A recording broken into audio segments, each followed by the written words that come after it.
بسم اللہ الرحمن الرحیم۔ سوال یہ ہے کہ وہ پیسہ جو انسان حج یا عمرے کے لیے جمع کرواتا ہے اس پر خمس کا کیا حکم ہے؟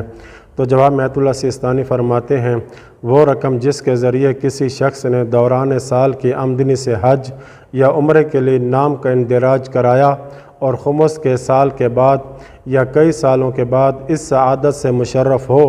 تو اس رقم پر ایک صورت میں خمس نہیں ہے، اور وہ یہ ہے کہ حج یا عمرہ واجب ہو اور پہلے سے استطاعت رکھنے یا نظر شرعی کی وجہ سے اس کے ذمہ ثابت ہو چکا ہو۔ اس صورت میں اس رقم پر مندرجہ ذیل شرائط کے ساتھ خمس نہیں ہے۔